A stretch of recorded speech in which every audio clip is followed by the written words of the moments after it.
Good morning. Glad you are with us again this morning. I am back again. I had to finish up a class that I was teaching at the local college, and the end of the semester is always a busy time.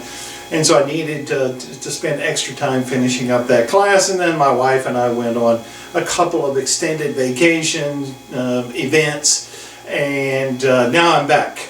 And we are still talking about Matthew, the book of Matthew. And we have gotten up to Matthew chapter 4. Now in Matthew chapter 4, verse 12, it says, when Jesus heard that John had been put into prison, that's John the Baptist, he withdrew to Galilee. Now, what's the significance of all of this? Well, it fits into the overall picture of things that we know about Jesus. For instance, the woman at the well, the Samaritan woman that he meets in John chapter 4. In John 4, it says that he left Judea and went back once more to Galilee. Well, why did he go through Samaria to do that? Well, you can see in this map where Judea is. It's in the brown area, and you can see Galilee kind of in the a greenish yellow color, and in between there is Samaria. And so if Jesus is leaving Judea and going up to Galilee, the easiest route would be to go through Samaria. Now, Jews would frequently go around Samaria because they hated Samaritans so much.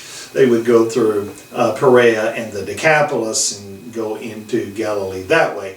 But Jesus, in Matthew chapter 4, has spent 40 days fasting. He has been tempted by the devil. All of this happened, according to Matthew, in the Judean desert. And so he is in Judea. He hears about John being put into prison, and he goes up to Galilee.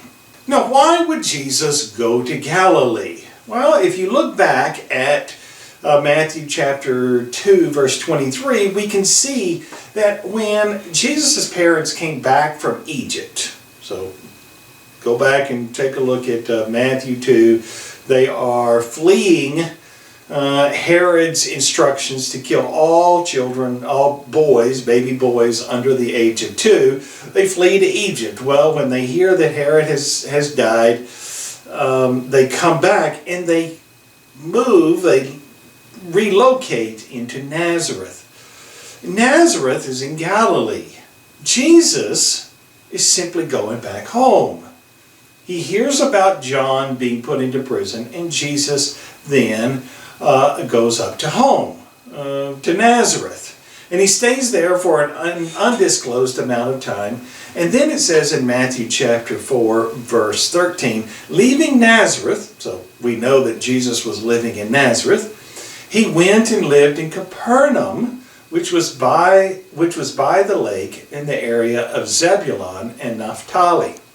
So again, if you look at the map here, here's Galilee. You can see Nazareth, it's in red there.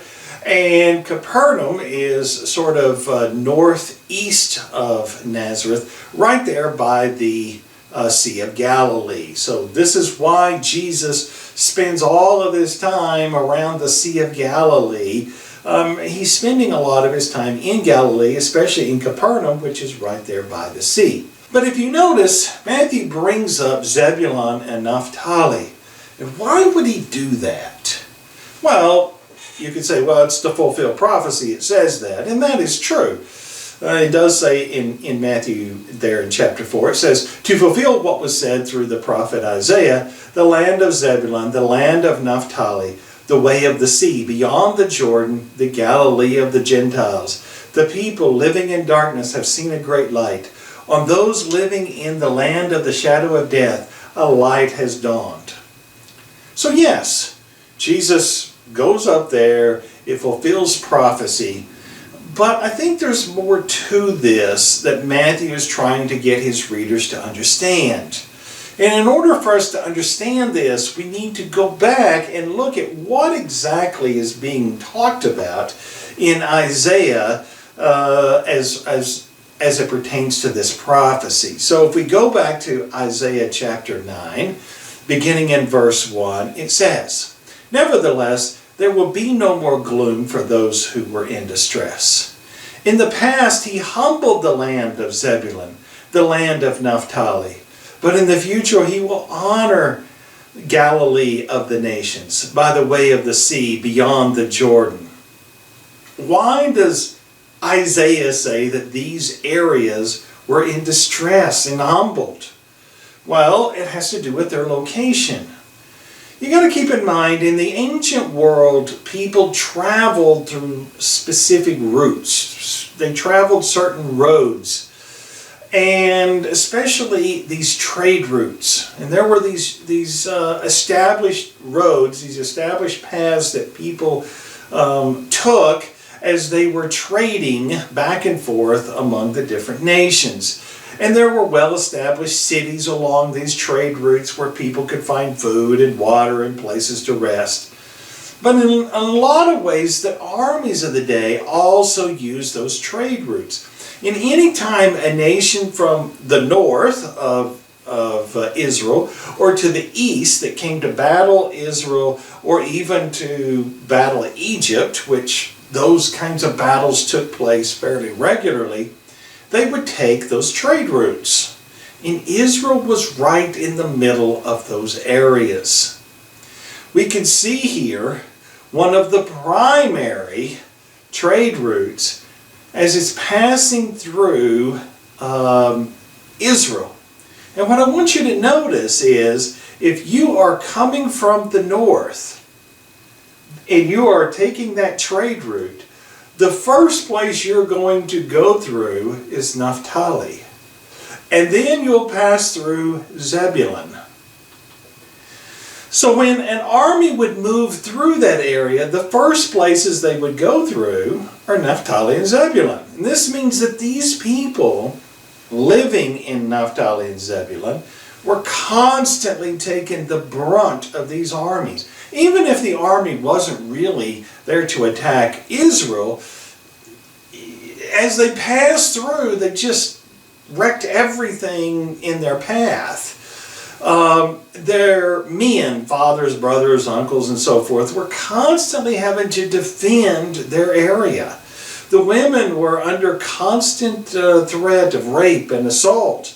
I mean, to be honest with you, to live in Naphtali and Zebulun was a tough place to live when an army would move through.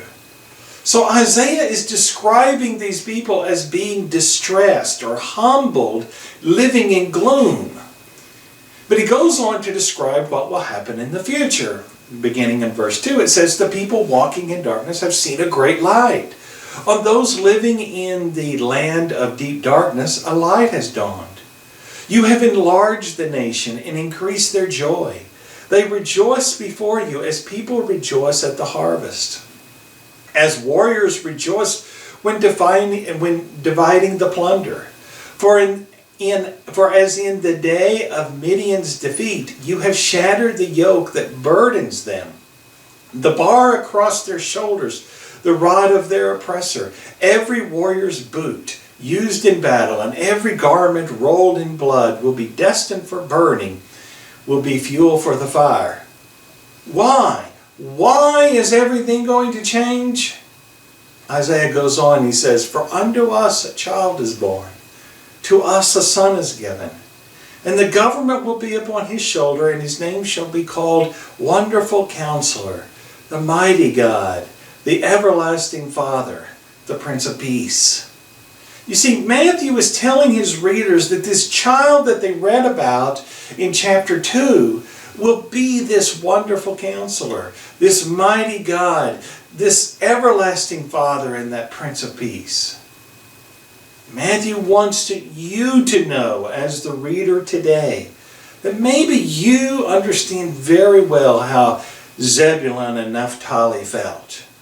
You are walking in darkness. You are living in the gloom, are under distress, just like Zebulun and Naphtali. And Matthew is shouting for you to look to the child that was born. Look to the son that was given, Jesus. That's where your counsel can be found. He's the mighty God that can fight your battles. He's the Father that we all need. And He is the one that gives true peace, even in the chaos. If that's you today, and you say, yeah, I get it. I know exactly how the people in Zebulun and Naphtali felt. Matthew says, Jesus, the child that was born, is your salvation. I hope you have a great day, and I will see you next week. Bye-bye.